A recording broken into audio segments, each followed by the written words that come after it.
Hi, welcome back to Statics 1. Today we're going to talk about 3D equilibrium problems. And these we're going to solve for, as we did before with the 2D problems, we're going to solve for the support reactions. And we talked last time about support reactions of different types of supports.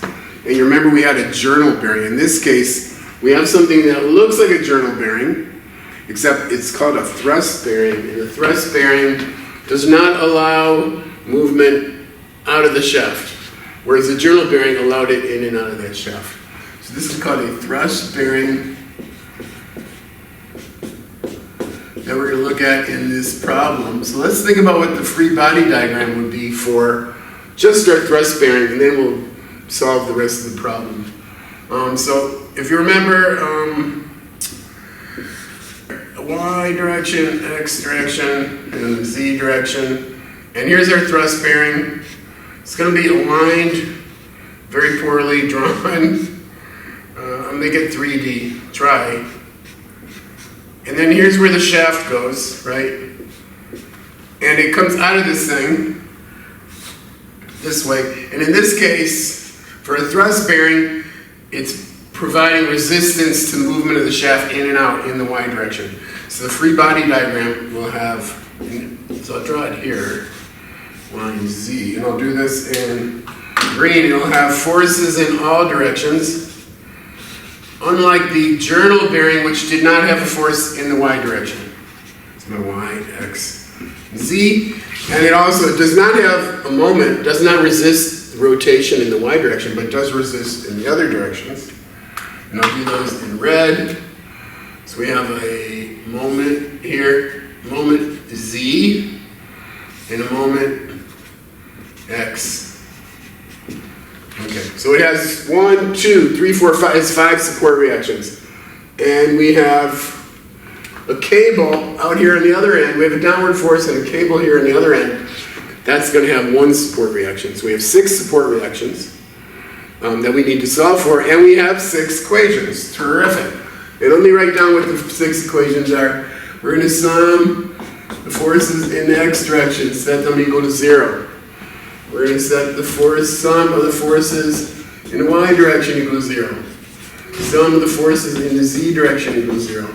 And then we're going to have the sum of the moments about the X-axis equal to 0. Sum of the moments about the Y-axis equal to 0. And the sum of the moments about the Z-axis. And I'm going to set up the problem. I'm not going to solve all the algebra. But it actually turns out to be not that bad, because you'll see in a minute a lot of these forces just kind of go away and have a 0 magnitude. So let's, obviously the first thing we got to do always is draw our free body diagram. Here's a diagram of our system, and I'll draw my free body diagram down here. So we have this direction. So again, we have our 5 forces over here. So I have 1 force, 2 forces, 3 forces. Let's see what letter they called this. This one is called A. This is point A. So I'll call these AX, AY, AZ. Sound good? AX, AY, Y, and AZ, right? Because that's my X, Y, and Z coordinates. All right, now I'm going to have my shaft coming out of here, going out this way, and then going basically, this is intended to be parallel to the X-axis, if it's not obvious. We have 6 feet here. And then we have, we'll break this into 2 pieces.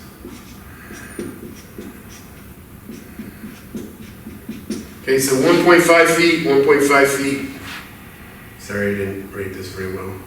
1.5 feet. And we're going to have a downward force here of 80 pounds.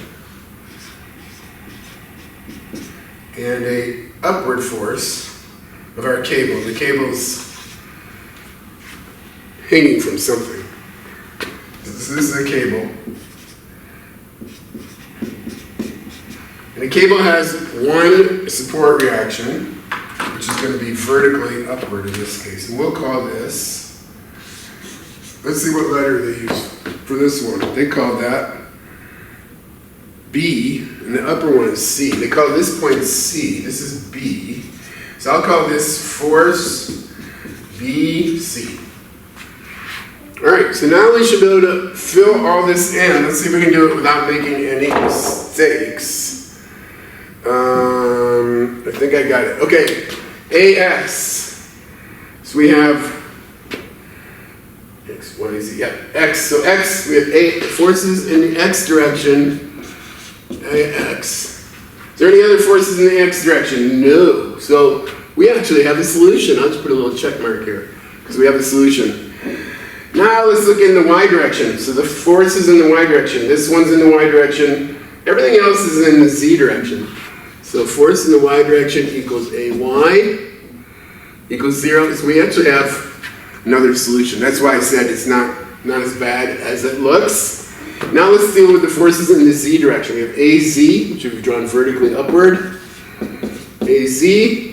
And then we have a minus 80 pounds. And then we have a force BC in the upward direction. So we have two unknowns here, so we can't write a solution for that yet. Now let's talk about the moments.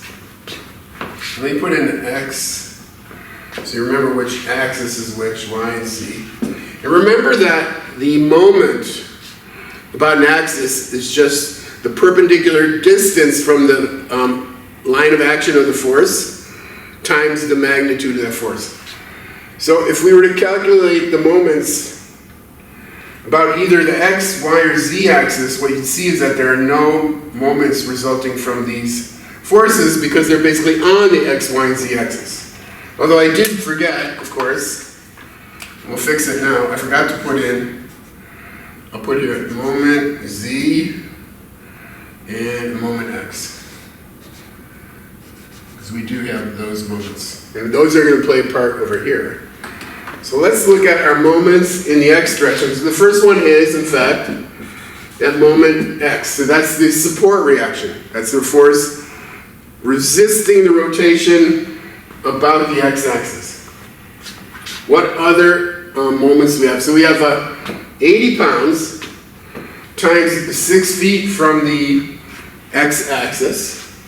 And it's going to rotate it clockwise. So we're going to have a negative 80 pounds times 6 feet. And then we have one more, which is our cable force. In this case, the rotation is counterclockwise.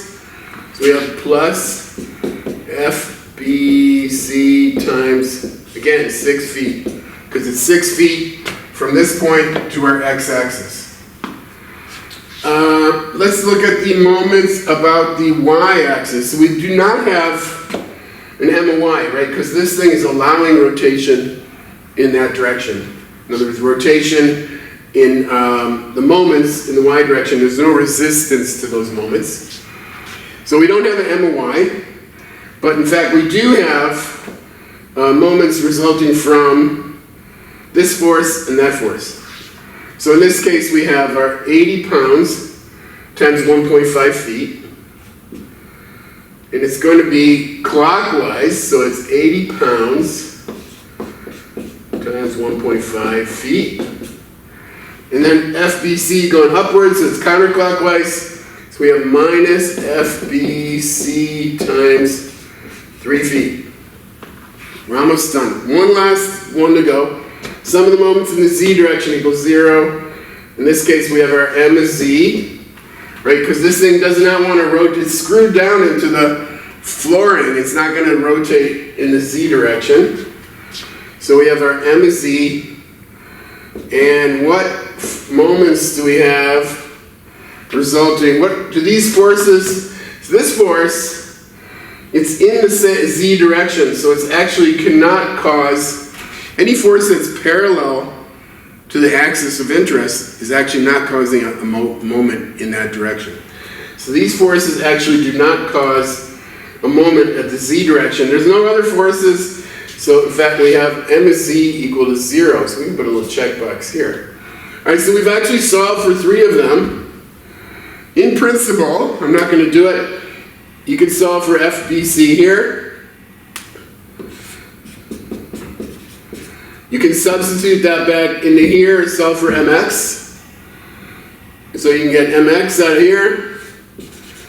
And then you can substitute FBC in here and solve for A sub Z. You can get AZ here. So you have 1, 2, 3, 4, 5, 6 support reactions. So that's how you solve this, the support reactions for this pretty simple 3D problem. You could have done this. There's one other way of doing this. Instead of doing it where you're evaluating the moment about the axis for each of these, you could use essentially, remember that moment equals R cross F, so where it's the position vector from the point where you're evaluating the moment, cross with the cross product with the force. So you could have done that for these two forces and then equate that to mx vector with mx and mz, and then you would get a solution in that way. So it's also possible to do it